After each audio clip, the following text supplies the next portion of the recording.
Lutheran's annual Fall Fest, Sunday, October 14th. Submit your nonprofit or charitable event by email to news@wtaw.com. Vote now, and your favorite Bryan or College Station High School can get $100 donated to its scholarship fund. Go now to zone1150.com and vote for one male and one female varsity athlete of the month. Nominations have been selected each week. The time to vote is now. I'm Chelsea Reber for Sports Radio 1150 and the Zone 102.7 FM. At Discover, we believe anniversaries should be a time of celebration, not obligation. That's why we think annual fees are ridiculous. And now, just for giving us a try, we're going to give new card members a one-year anniversary gift they'll never forget. At the end of your first year, we'll match all the cash back you've earned dollar for dollar. No caps and no catches, because we know if you try us, you'll like us. And that's worth every penny. Try it and believe it at discover.com/match. Cashback match offer only for new card members. Limitations apply. Every 12 minutes, someone dies from opioid addiction. It's a unique addiction, and only one treatment network focuses exclusively on this one thing: crushing opioid addiction. Symmetry Recovery. One mission, 3 key elements. Medication, behavioral therapy, and an outpatient setting. With a success rate 4 times the industry average. Call 844-847-6999. For you or a loved one, that's 844-847-6999. Hey, opioid addiction, we've got your number. Let's think about customization presented by Liberty Mutual Insurance. Liberty Mutual customizes your auto insurance so you only pay for what you need. So why aren't more things in life customizable? Why isn't a burger cheaper when you ask for no onions? I don't want them, so shouldn't you deduct the price of the onions, right? Otherwise, I'm paying for the onions, but I'm not receiving any onions. Go to libertymutual.com for a customized quote and you could save. Liberty, liberty, liberty, liberty. Coverage is underwritten by Liberty Mutual Insurance Company and affiliates. Equal housing insurer. Football in the fall. New plays and interesting twists will happen, so you need new plays and interesting twists at your tailgate, like your new homemade pumpkin spice beer and interesting goodies to throw on your new Big Green Egg Grill. Find both at Brew Supply House. Brew Supply House has all the draft beer equipment, fresh ingredients, and professional expertise you'll need, along with jockey boxes to rent and a new fall lineup of unique barbecue sauces and spices. For more info, click on BrewSupplyHaus.com, your HQ for brewing, grilling, and chilling. He's a Heisman voter and columnist. And he's got a hot sports opinion on A&M Sports and the SEC. Yeah, baby. Olin Buchanan joins Gabe Bach on Texags Radio. Mornings at 8 on The Zone. The Zone.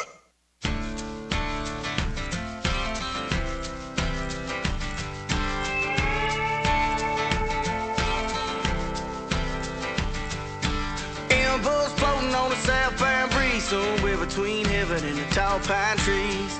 Hard land, I'm missing you. Guitar playing through the night, it felt pretty good, I'm feeling alright. Good as one for the price of two. It's been a long time gone since the truth's been told. Good afternoon, Bryan College Station. Welcome to the Beliucci Hour Lunch, live on Sports Radio 1150 The Zone, 102.7 FM. I am your host, Ryan Brauninger. We are here at the Tap on Harvey Road, enjoying the Tap's great lunch menu, their great lunch specials, as we are every Tuesday and Thursday this fall, hanging out with you from noon to 1 on the Beliucci Hour. Again, Tap's great lunch menu, great specials, $8.49 burger basket, $8.49 I think it's chicken fried chicken sandwich today. Monday nights, there's karaoke in here. They've always got great live bands coming in. Wednesday nights, every week, piano bar. Always something going on here at the Tap for you to enjoy. For the majority of the show today, we will break down Texas A&M's 24-17 win over the Arkansas Razorbacks Saturday morning in Jerry World. Or I guess it started Saturday morning, went into the afternoon. Kind of a disjointed, hot and cold performance for the Aggies. I know Billy will have a lot of takes on that, and we'll get his opinion certainly here shortly. But I wanted to start with this tweet that I got. I didn't get it. Just came across my timeline. This is a tweet from the BBC, and I'm sure the front table will really enjoy this. Clapping has been banned at the University of Manchester Student Union events to avoid triggering anxiety and improve accessibility. Instead of clapping, students are instead encouraged to use jazz hands to express their support. Now, why do I bring up that? Why do I bring up that tweet? because I feel like it goes hand in hand with the complete overreaction and the insane national response of the national media to this face mask grab. And I think it's an indication of what the problem is a lot in this society, Luch. And so just start the show. I don't know what you talked about it yesterday on Texags Radio. Your opinion, we'll get it out of the way and get it over with. Your opinion on this face mask deal and how it's been handled by a national leader. Foghorn told me that Asher told us that the coach couldn't grab his face mask whenever he played because he didn't have one. Yeah, that's the problem with a lot of the front table. But, look, real quick, because I'm tired of it. We've beaten it in the ground. Nobody listening today probably hadn't heard some form or fashion of me talking about it in the last 2 days. So I'm just going to say it was one of the bigger overreactions I've ever seen, but at the same time you almost expect it. And that's the issue in today's I just don't get it with all the society. stuff going like on. What you just read, but like what you just read, everybody's sensitive, but it's not even about themselves. Like Tyrell Dodson didn't have a problem with it. He said his mom didn't have a problem with it. He said she's grabbed my face mask before. None of his teammates had a problem with it. It's everyone else wants to take up a social justice cause. That's not even. It's like. Everyone wants to, just scream from the rooftops that someone needs to be reprimanded or apologize or fired or just have the angry mob just chase someone to the top of a hill and corner them but the thing that it blows you away now in society is if it's something where someone's legitimately being harmed and you feel like they're helpless and calling attention to it will bring, that's a different thing. But I'm talking about these little instances, like a player's face mask being grabbed, and then everyone wants their own preferred form of justice for it. Whether that be an apology, a firing, someone being publicly humiliated, but it's people that have no connection to that game, the parties involved, that team. They know nothing about the relationship. He and Tyrell's relationship. Yeah. And they know nothing about that, but think they have the answers. And what really is sickening is when it's members of the media, because then you add to it that they have an agenda. They want attention. They want to be outraged for clicks, or they feel like they're supposed to be outraged, so they are. Like a lot of these former football players in the media, man, my coach would never get away with that. The hell he wouldn't. Yeah. You wouldn't do crap when you were in Pee-wee, junior high, high school, whatever. So don't act like you would now because you're sitting behind a desk. And that wasn't even a big thing. Yeah, if a coach punched you or something, you'd punch him back. I know most, pro athlete alpha males would do that. You're not going to do that when your coach is getting your attention. He grabs your face mask and kind of shakes some sensitive. And he didn't even shake, by the way. He grabbed it. And then even yesterday, that was the deal. He came out and said, I didn't grab. What he meant was, I didn't grab to jerk it. Yeah, he didn't jerk it. And that's what he meant. He didn't jerk it back and forth, or he wasn't trying to, shake him. He was trying to, bam. Everyone that saw it knew what happened. He unfortunately had to explain it. He shouldn't have had to. Everyone with a half a brain that saw it and didn't just see a GIF that by the way, kept going back and forth. Everyone else knew. But today you have to come out and address. Then he had to come back out, which that's fine. I thought it was a good thing that he did it. But again, it was because, Ben, who, Ben's a friend of Texags, but he tweets out exactly what Jimbo said. Right. And that tweet, not in context with what was said during the thing, immediately blew up on, guess what, Twitter, caused another firestorm, and he had to come back in. And that's, again, that's not. Well, that's not on Jimbo. It's not on Ben. That's on Twitter. Now, unless you knew what you were going to get by tweeting it and thought, hey, and that's how a lot of people work now. They go, hey, here's an opportunity for me to, get clicks. And that's what's going on around the country with something so trivial as that. I'm done with it. Yeah, the last thing I want to say is it was a lame attempt for a lot of people to try to create a perception. Tim Brando started talking about recruiting, and I talked to these kids and the parents, and we saw responses on our board, and you saw it on Twitter with Josh Bankhead, who's committed here, his dad, and R.J. Rebo's father, and just Dalen Wright's dad. Christian Harris. All these guys responded well to it, and that's the kind of coaching they want. That kind of stuff appeals to a lot of kids and a lot of dads because you're entrusting your son to this guy.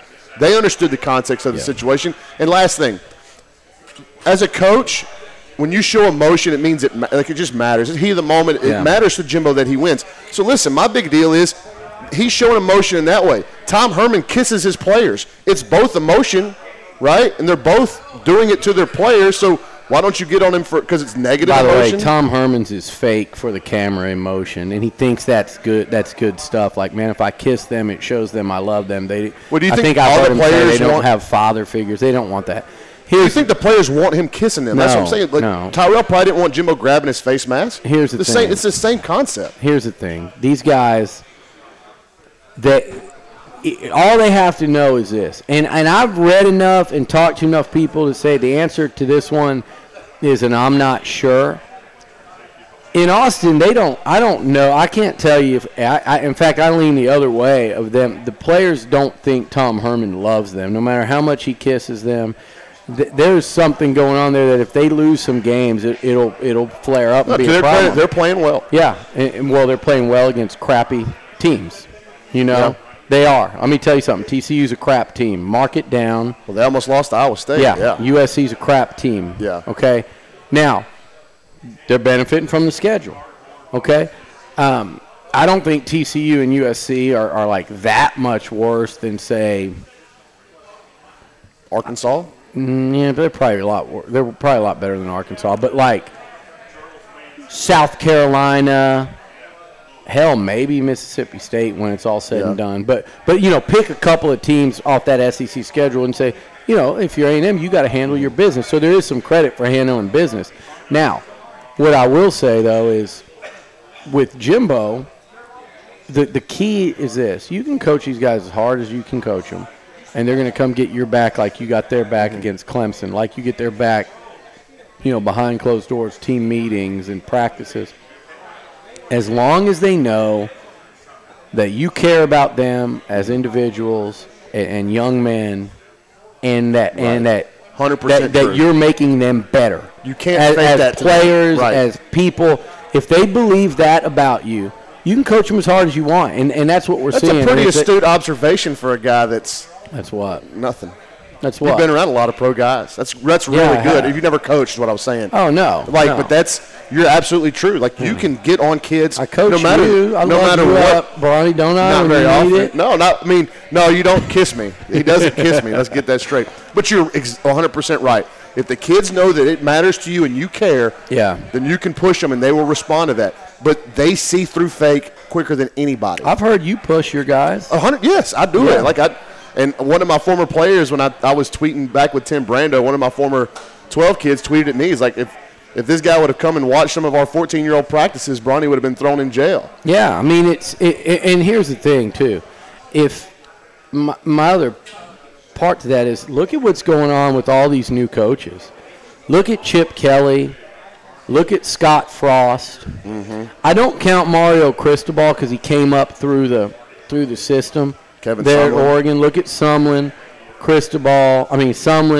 Frost, Chip Kelly, Jeremy Pruitt. Now, the two that look like it's taken. Look at Joe Moorhead and what's going on there all of a sudden with him and Fitzpatrick. And now you look at Jimbo Fisher and Dan Mullen are kind of the two that stand out in terms of they're getting their guys, regardless of where the records end up going, they're getting their guys to play for them. And they're playing hard, and they believe, and they've bought in. The point is, it's not easy. And what you see is that a lot of veteran coaches, only two of them have kind of got that immediate buy-in. That means that's pretty and Taggart there at Florida State would be on. There's two of them that stand out. And by the way, they also happen to be the two that have been the most successful by far out of that group. Well, that's a good segue. On the other side of the break, we'll get into A&M Arkansas, because I do believe, as bad as Arkansas is, they are playing hard for Chad Morris, and we saw that on Saturday. Well, there's another new coach that's struggling. Right. On the other side of the break, we'll break it down. Beliucci Hour Lunch, live on the Zone. You can listen to Texags Radio, 8 to 11 mornings on Sports Radio 1150 and the Zone, 102.7 FM, and online at RadioAggieland.com. Everyone makes mistakes. Mistakes can land you on the wrong side of the law. If so, you need someone on your side. Steve Gustitis, attorney at law, has over 20 years' experience fighting felony and misdemeanor charges. Steve Gustitis will fight for you. Call now to set up your free consultation, 823-9111. Qualified people are ready to take your call.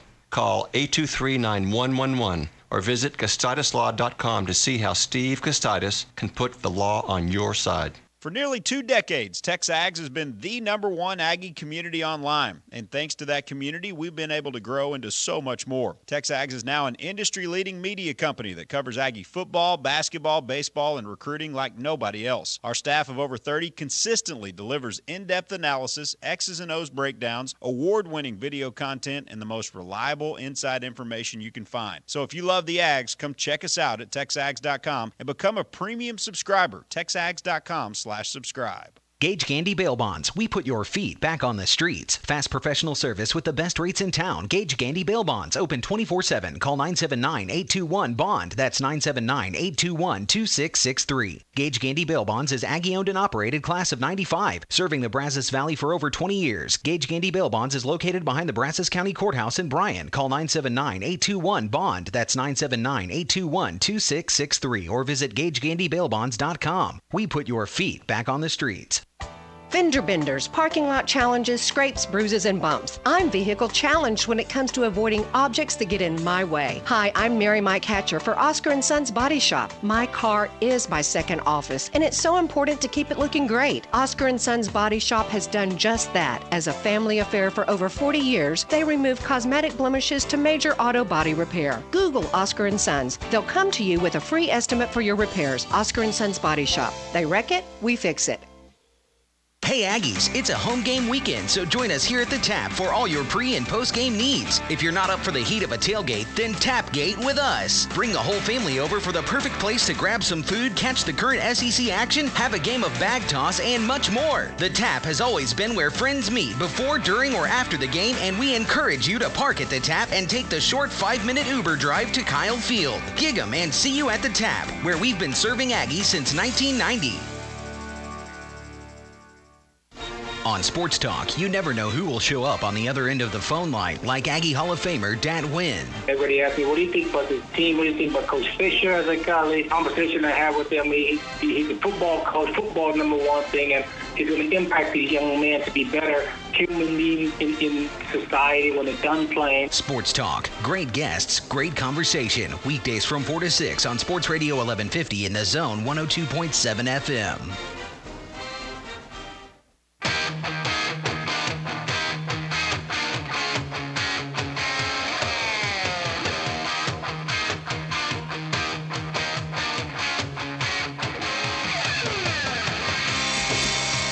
Welcome back, Beliucci Hour Lunch. Ryan Brauninger and Beliucci joining you from the Tap on Harvey Road in front of a live audience. Well, we think they're live. Front table's up and moving a little bit. It was kind of a big day. A seminal moment just happened in that first segment, Luch. Olin Buchanan sat down an entire segment with the front table. He's something he's been longing to do, and he finally did it. They didn't let him stay for very long. Jimmy Wright kicked him out. Hair wasn't wide enough. Oh, he's too cold. Boy, you might be. You're joining that. Yeah, you're getting up there. But it's better than the alternative, OB. 24-17 A&M win on Saturday over the Arkansas Razorbacks. Tipton was getting a little nervous. The Aggies hold on, though. Kind of a disjointed performance, Luch. Just your overall take. Good day from Travion. I thought it was choppy from Kellen, bad from the receivers. Your overall, what your take on the day? Yeah, I think we're supposed to use words like chop. Thad does this on Twitter all the time. We can't put out an article without pointing out to everyone like, hey, we know that it wasn't a good performance. We just want you guys to understand that we know. Well, we say that in our writing, in our words and everything. There's not this rule that says everything we do, we have to acknowledge that, hey, we realized it wasn't the best performance. I mean, that's what our job is. That's what we're actually talking about right now. So, to me, it was, whatever you want to call it, uneven, choppy, disjointed, not good, subpar. I think it was as simple as you had a team that hasn't yet learned how to finish. Remember, last year they had issues with this all along. So you got a locker room full of teams of guys that did, whether it was Arkansas or South Carolina, Florida, Ole Miss, UCLA that they lost. I named a bunch that they won, but the close games were always a struggle, and sometimes they were unable to put a team away when they could. Ole Miss throughout that second half until finally Tucker gets a pick. Kind of like Dono got one. These guys have to learn this stuff, and I think more than anything, Bronny, two things to me. You had what this game meant for Arkansas. John Chavis, Chad Morris, Rakeem Boyd, Ron Cooper, Devois Whaley, Ron Cooper, all of the guys that have lost every game to Arkansas. You had the Froedholt guy, the offensive lineman, thought so much of the game that he guaranteed a victory at SEC Media Days. You had goofy Chad Morris, who won't even say the words Texas A&M or Aggie. I mean, he's just pitiful. I think he how coaches try to say every game is the same. And this guy, by not acknowledging A&M, I thought that was it's been weird since the summer. It's still weird. It makes me think he doesn't get it. But on Saturday, his team played hard for him. They played hard the week before against Auburn. I just don't know, with all that hokiness and all that, let me love up on you. Let's all lock arms and run through the Block A along with our family, the loving Razorback fans, and feel the love. I just don't know if all that crap plus social media will play if you keep losing. And I look at that team, and I think they gave A&M their very best shot, and I want to give them credit, John Chavis credit. They competed their butts off. They have good players on defense, okay, and they lose a lot of them after this year. And I just wonder, and they're recruiting well right now. Their class is making a push, but well compared to the country, not necessarily the SEC. I just wonder if you go 2-10 in your first season or 3-9 and you do that about the same thing the next year, how does that work at a place like Arkansas and in the West? Maybe that can work for Mark Stoops at Kentucky because you're in the East and it's a basketball school. How does that work in the West at Arkansas? I don't think it does. So I think they needed that game in a big way. They needed a big win for them, and I think that was about as close as they're going to get. Ole Miss this week maybe, but I don't think they can score with them. The problem is A&M played down to their level because they – hold on. We talked about last week, right? We talked – it was so important for A&M to get out to a fast start. Well, Jashawn Corbin, who we've been both talking about, returning kicks, goes to the house, first play. Then they score on their first drive, and it's 14-0. You're going, this is exactly what A&M needed to do to a bad Arkansas team. And it was like then they shut down mentally. It was that happened. They just coasted. But you know what? I'm watching that whole game, Liucci, and I rewatched it. I never felt like A&M was going to lose the game. No.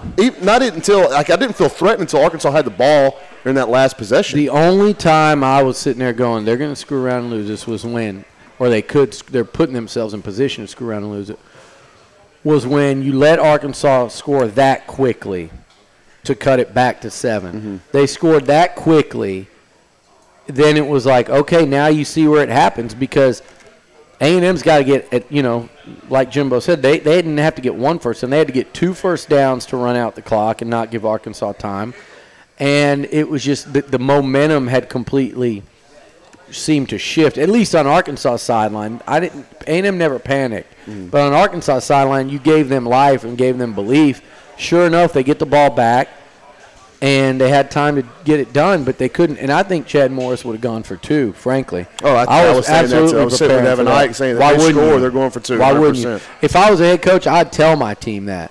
I'd have said, we're gonna go get down there and score, and if you do, I'll let us play. We're gonna go for 2 and win this thing. I would have absolutely said that. But really, A&M controlled that football game. 37 minutes of clock. They ran the ball. That's one thing they did really well was they ran for Travion went for 150. They gained 200. A week earlier, this same defense allowed like 85 yards rushing to Auburn on the road. And so you did a good job around the football, and there were times where you could have done better. You saw missed blocks that where Travion was maybe a guy away. 24 first downs to 11. It was just a total. They played good defense. They weren't great, but they were the one bad drive. Was, one 30-yard play, one bad drive. The other, they had 2 bad drives. One of them, Arkansas kind of went down there pretty quick with that big pass to the tight end, and you had 2 bad drives. That was it, though. And then the last bad drive, but prior to their last 2 drives, which were kind of air it out, let's throw caution to the wind, get out of our game plan, just drop back and chunk it. Other than those 2 drives, heading into the final 5 minutes of the game, A&M had given up 150 yards of offense, which is, it's outstanding. Right. They had given up 150 yards and about 7 first downs heading into their final 2 drives. So they played a good game of defense all the way around. They just had that one bust there at the end that kind of changed the optics of it. But good on defense, good running the football, good special teams, except that missed kicks. Right. And the missed kicks were big because you had opportunities to close that thing out. Kellen was not Kellen. He threw 2 picks there. His 2 worst throws of the year, probably. I do get frustrated with the fans, though, that they're so quick to kind of – I feel like the A&M fan base right now, at least message board-wise, they're so quick to kind of go, oh, see, that's the Kellen we saw. No, it's not. It's not. And by the way, this guy made clutch throws in the 4th quarter to help A&M win that game. He had some did drops really too. good. He had plenty of drops the other day. He did really good with the RPO stuff to keep those chains moving on that. He led them to really 2 drives in the 4th quarter that should have been points, a field goal and a touchdown. They had the touchdown. They missed the short field goal. He never lost his composure or poise, even after throwing the picks. It was just a tough day at the office for him and the receivers, and I thought he was struggling to kind of – I think John Chavis did a good job of – first of all, those linebackers are really good underneath. Second, I think Chavis did a good job of saying, look, you guys are going to beat us. Your receiver's going to have to get off press man, which – that's been his mode, and without Jamon, and not that he was even great at it, you have a receiving core that hasn't shown to get a whole lot of separation yet. So that's like exactly what you want to do to these guys. And then you say, and Kellen, you're going to have to make these throws down the field. Well, when you're running as consistently as A&M was, if you're a coach, too, I think the temptation is get Kellen some of the easier underneath throws and run the football because you can. And like you said, you were in control. You really – the game plan was – the way that game was played, it should have been – you missed 2 field goals. It should have been like a 34-10 type of game, which maybe fans wanted 48-17. Maybe fans would have been happier with, 48-21. But it should have been like a 34-10 kind of football game where A&M – that was the way they coached the game. If I was a head coach, that's where I thought that game would have gone. The funny thing about they that, just couldn't Luch, make those plays when they needed The funny thing about that was you go back and look at the numbers, and it was so, in favor of A&M like it was in this series with Arkansas, except this year A&M won the game. In the past, Arkansas would dominate the stat sheet. A&M would win the football game. Yeah. So, and listen, I don't know that the outcome of this game, whether it was 48-17, 24-17, is going to change my outlook on the rest of this season. No, and it shouldn't. Right. That's the thing. It shouldn't. I mean, are there things in that game that as a coach or a fan or a player, whatever, you look at and you go, that's a concern because it's Arkansas and you're going to have to play better. Yeah, of course.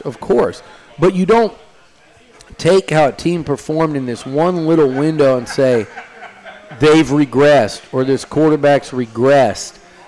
It was an off day for a position or a unit or a team.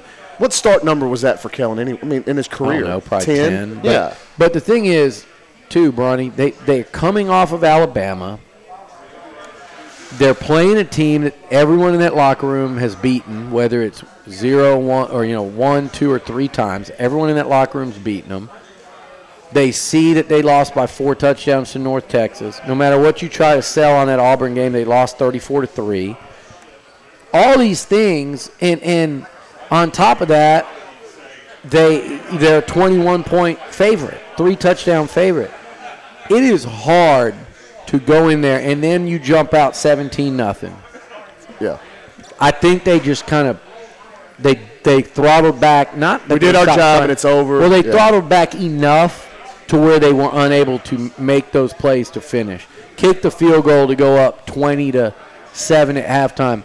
Then they got to stop to start the third quarter. If you kick that field goal, get the ball back, and drive down, the game's over. It's 27-7, game over. Really, if you drove down and kicked another field goal at 23-7, that game is over a drive into the third quarter. And that's how close they were to doing that. On the other side of the break, we'll look at some standout performers on defense and get Liucci's thoughts on the rest of the SEC. And look ahead to A&M and Kentucky. Listen, Beliucci Hour at Lunch, live on the Zone.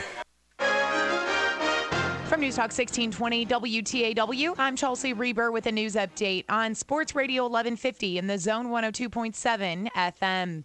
Brought to you by WC Tractor, your local award-winning Kubota and New Holland dealer in Bryan and Navasota.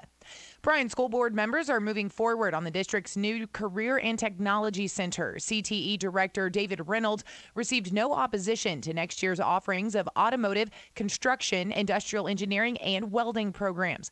Reynolds says representatives of local industries came up with those programs, and now they're working on specific curriculums. They are making sure that we do buy the right equipment and make sure that we build it to industry standards, and that we try to replicate industry as much as possible out there, so when these kids leave there, they'll be, of course, job ready.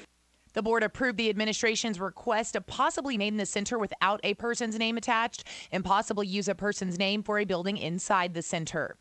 A Bryan woman and her son facing criminal charges related to a credit card scheme have also been named in lawsuits in other Brazos County courts. 58-year-old Sheila Okonski and 30-year-old Chance Okonski are out of jail on bond following their arrests on charges of their participation in a $255,000 credit card fraud scheme involving the woman's former employer. Additionally, Brazos County filed a lawsuit against the son for not paying $2,700 in property taxes on the personal property inside his men's clothing store in College Station. Online court records don't show an answer by the son to that lawsuit. In a second civil action, the son owes more than $8,000 to an individual for damaging his car. And he and his mother were sued by a local financial institution for $9,700 related to a pair of personal loans. News is brought to you by WC Tractor. I'm Chelsea Reber on Sports Radio 1150 and the Zone 102.7 FM. Did your yard look healthy last summer? If not, consider adding some compost. This is Bobby Jenkins of ABC Home and Commercial Services. ABC offers a compost program that uses premium soil-enhancing material. It's the organic way to improving the health of your yard. In addition to being more attractive, a healthy yard fends off diseases and retains and uses water more efficiently. For an organic boost, call ABC Home and Commercial Services, specialists for your environment. For courteous service, just call ABC Home and Commercial Services. Mayhem is everywhere. I'm a gravel truck.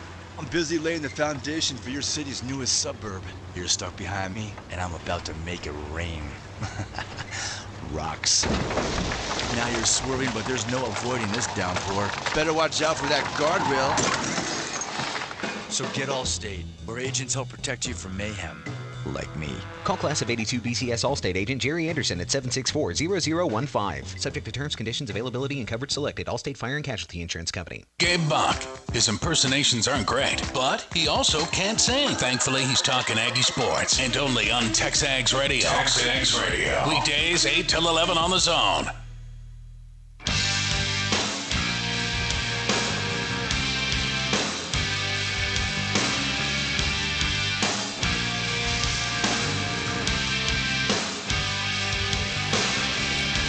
Put you in the mood to go see a rock concert, Luke? Yeah, I wouldn't mind seeing some Stone Temple Pilots, except that guy's dead. He's no longer with us. Well, cross him off then. Major League. Scott Weiland. Ryan Brauninger, Beliucci. Good. From here at the Tap on Harvey Road, Beliucci Hour Lunch. Don't forget Monday nights here, karaoke. Wednesday nights, piano bar. Luke, wanted to get into some, I think one of the biggest pieces of news that came out of the press conference yesterday was the injury to Jamon Osmond. First, I'll ask you, what do you know about the length, the timetable of the injury, or, anything more than what was said yesterday? And then Hezekiah Jones, 4 catches for 33 yards, and really stepped up in a big way, a guy that had been kind of lost. What we don't do is flap our gums and pound our chest over reporting injuries before they come out from inside the program. That's the way we're going to keep doing it. Simple request by the head coach, so it's no problem. I mean, everybody can see when a guy gets hurt. Yeah. The good thing about Jimbo Fisher is he comes out on Monday and is up front and open. It doesn't leave any room for guessing and speculation. So in the case of Jamon, he had surgery on a broken foot, and I think that, I think it goes without saying that puts him out for at a minimum several weeks. Right. So. And what do you think of Hez? I liked what I saw from Hez. I thought that was I didn't realize at the time that Jamon was hurt. Yeah, I didn't see him on the sideline. I didn't see what was going on, which I can normally see, because if you see a guy limp off the field, you go to kind of see what's happening. But in this instance, I didn't see that, and I just thought Hez was getting his shot out there. You've got a little depth issues, but for him to catch 4 passes, 33 yards or so, I liked the hands he showed. We've known he could run since high school. He was decisive, though. Yeah. That's what I liked about him. He looked sure of himself. He looked confident, and that's what – look, Bronny, the reality – and I saw Gabe put it out this morning, how did they recover from losing Jamon? Jamon had 2 catches for 20 yards in the last game and a half against Bama and Arkansas. So in SEC play – he was 2 for 20. He was like the 3rd leading receiver, I think. Maybe I'm wrong. He was like the 3rd leading receiver in that game against Clemson. So it's not – I think Jamon's their best receiver. I do. I think he's their best blocker. I think despite the drops, he's the most reliable. He works the middle of the field. He's a guy that you have to account for, and I think eventually he was going to be a really good red zone threat and will be. So they're going to miss him. But this whole thing about who steps in to fill that void, there's still a lot of voids to fill in at that position. Because as a unit, they really got it done against Clemson, but you haven't seen just, between Alabama and Arkansas, you didn't see a lot. I'm really high on Courtney Davis. I think he has a chance to be really good. We all loved what we saw from Kendrick Rogers when he showed us how good he could be.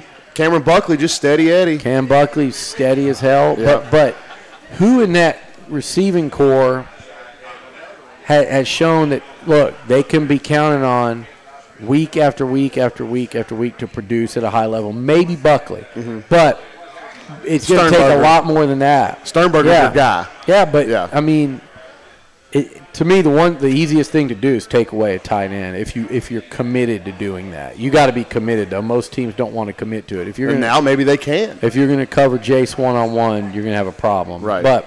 But I do think somebody's got to. They're not. But what I was getting at, and you kind of add to it when you said Jace, they're not going to get by without some of these receivers stepping up and playing more like they did against Clemson. They don't have to be that special like Kendrick was in that one, but play more like that than we've seen in some of these other games. So whether it's Buckley, who certainly would look like the most likely, but I really think when I look at Kendrick and Courtney, they have to have somebody physical. They caught one pass Saturday between them against Arkansas.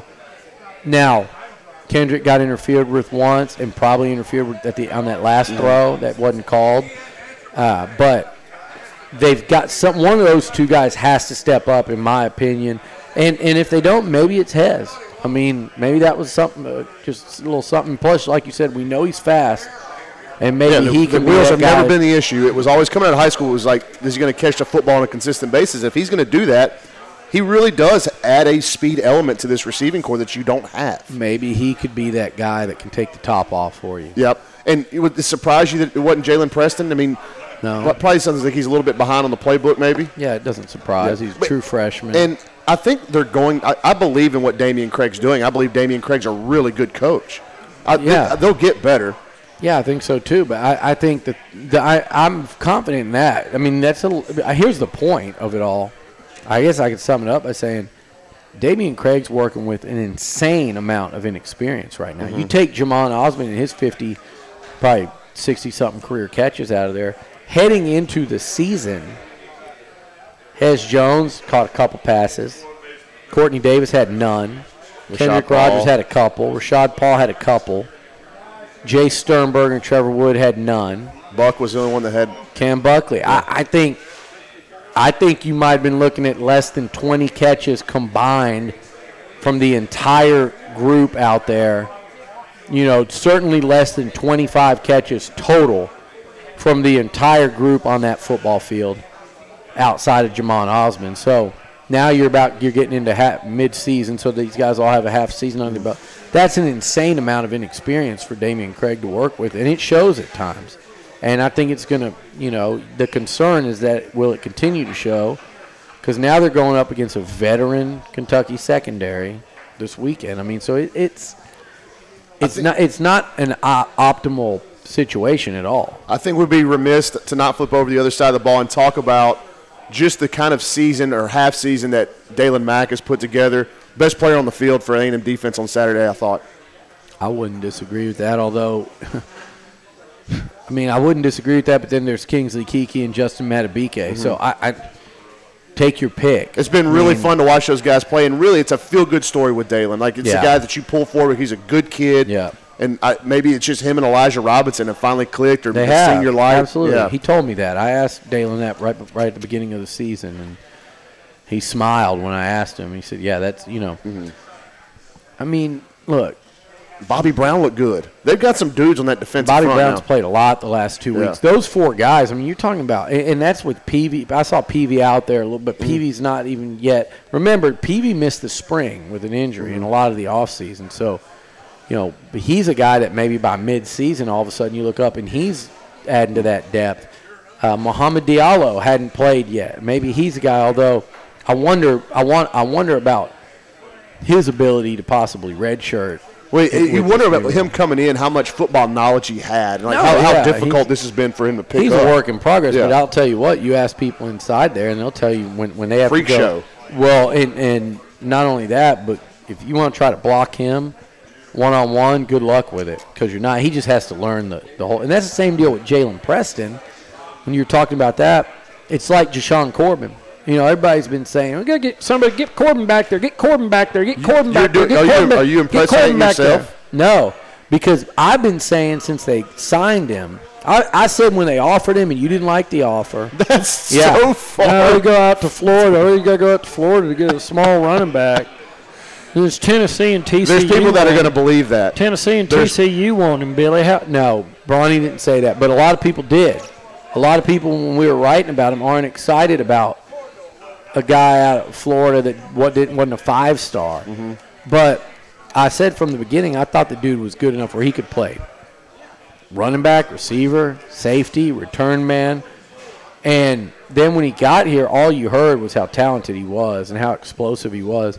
But the key is, look when they put him out there. They waited until Game 5 when he was ready.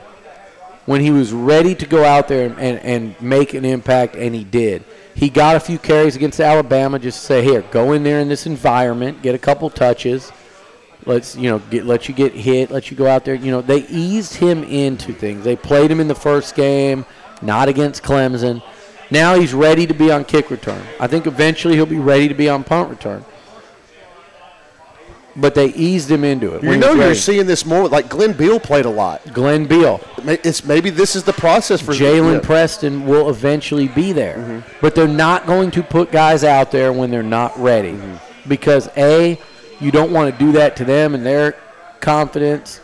And B, you don't want to hurt your football team. Well, and it says a lot about the kids, too, that are on the field already, the freshmen that have played, and just how much these coaches trust them. Yeah, like Bobby Brown. And, look at Leon. Leon wouldn't have played. You didn't see him this week, really. Yeah. I mean, he wouldn't have played if it wouldn't have been for the dire situation at Bama. He's not yet ready. You saw that on the field. You saw flashes. Mm-hmm. Leon's going to be a good player. Yeah, you definitely saw flashes, but he wasn't necessarily ready for that. That was out of necessity. Max Wright's on every special teams. Yeah. It tells you how much they trust him. They don't run him out there if they don't think they're ready, and they don't trust him. So those guys, to me, look, I think where were we? We were talking about that defensive. Yeah, that defensive we got front. off on Diallo. I think they are. They're outstanding. We're 5 games into the season. They lead the SEC in rushing by it's almost 12 yards a game.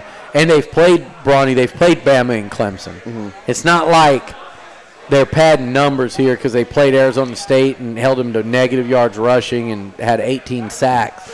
This is real. They held Clemson to 115. They held Bama to 105, 108. So, I mean, to me, that number is as real as it gets, and it's going to have to be with the teams they're about to play. But Kentucky's going to walk in here and try to pound the rock all night. But this is a good run defense for A&M, and ironically enough, the injury I think to Michael Clemens is playing a role in that because it opened the door for Kiki to be out there where he's been pretty dominant.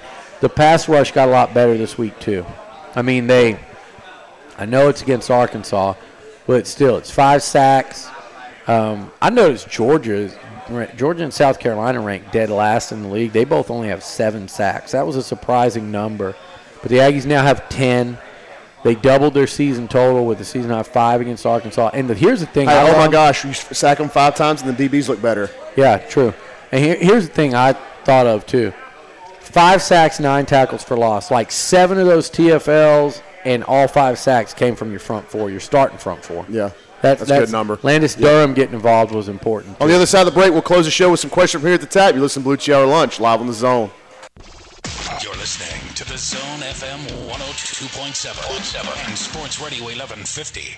Hey Aggies, it's a home game weekend, so join us here at the Tap for all your pre- and post-game needs. If you're not up for the heat of a tailgate, then Tapgate with us. Bring the whole family over for the perfect place to grab some food, catch the current SEC action, have a game of bag toss, and much more. The Tap has always been where friends meet before, during, or after the game, and we encourage you to park at the Tap and take the short 5-minute Uber drive to Kyle Field. Gig 'em and see you at the Tap, where we've been serving Aggies since 1990.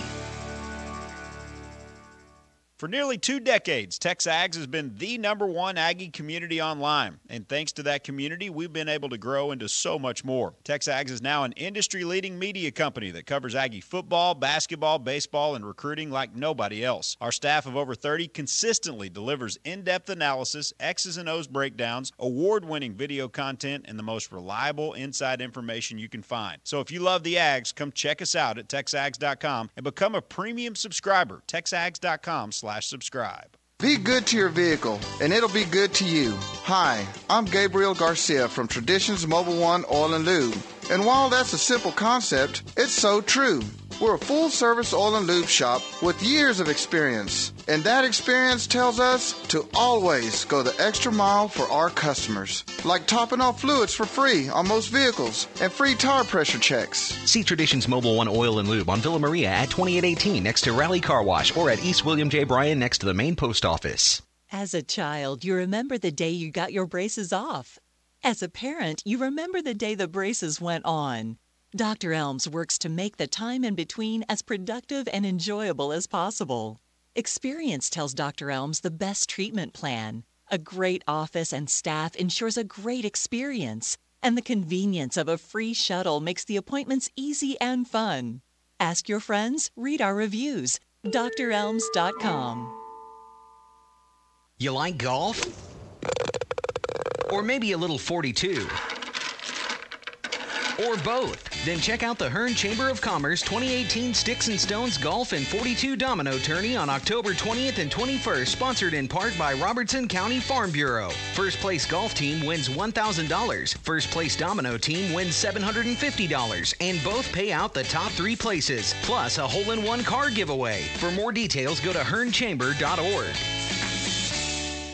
It's fall in the Brazos Valley, which means the boys are back. And no, not just the ones on the field. 30 minutes after every Aggie home game, Louie and Dusty are live for the Zone Collins Show, sponsored by TexAgs.com. The Zone Collins Show is sponsored by Jerry Anderson, Allstate Insurance, Berkshire Hathaway Home Services, Caliber Realty, and Elms Orthodontics. The two most understanding guys in Aggie land, it's Louie and Dusty on the Zone Collins Show, sponsored by TexAgs.com, and it's on Sports Radio 1150 and the Zone 102.7 FM. The world is a vampire sent to drain secret destroyers. Hold you Got about 5 or 6 minutes left. Beliucci Hour lunch here on a Tuesday afternoon. Close the show with some questions from here at the tap and do maybe a little preview of A&M Kentucky, and that'll be all we'll talk about on Thursday. Yeah, Which, well. Where would you rate the football program nationally? Obviously, we're in a rebuild. Because on Sirius this morning, they were discussing some programs as elite, good, and average. Where would you rate A&M right now? Good. Simple. Short answers. Good, not great. Here's a good one. Not yet even very good. There's stages that they got to go. They got to get to being very good. I think that would be what I would call a top 20, not top 20 team every year. So that's a very good program. I would actually say good is like you're a top 30 program. You're a good program. Yep. After 5 games, which players have made the most improvement since the spring? That's a good question. Which play? Did you say players or positions? After 5 games, which players? Most improvement since the spring?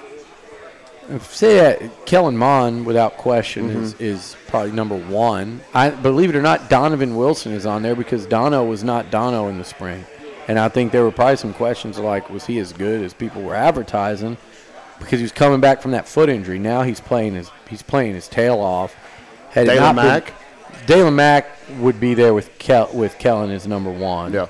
But he was really good in the spring. I think you just have to say most improved players.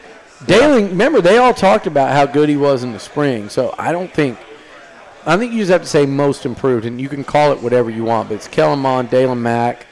I think Carson Green has made tremendous strides since last season. I think we didn't talk about the offensive line today, and that may be a good thing. I think you need to talk about Travion Williams as a most improved. I mean, I know he had 1,000 yards, 1,100 yards as a freshman. He's on pace now, and it's early. It's not that early. We're almost to midseason, but he's on pace for a 1,400-yard season, which only 4 runners in A&M history and 3 tailbacks have ever done 1,300. And he's second leading rusher in the SEC, averaging. Could he push Darren Lewis? 116 yards. No. You don't think he can get there? Not even close. I think he can move into number 2 if he has this season and next healthy. I think he can move into number 2. There's a big gap, Bronny. I don't think he can get to Darren Lewis, but I think that's a good point. He could leave here as A&M's second all-time leading rusher in this offense, how he's playing now, and I think with what will be an improved O-line next year, that'll be like markedly improved over what we're seeing this year. I'll throw a name at you to answer this. What about Gilly? I wouldn't put him under a most improved because I guess over the spring, yeah. Because I was going to say, what are we comparing it to from last year? He's just never done it, yeah. Over the spring, hell yeah.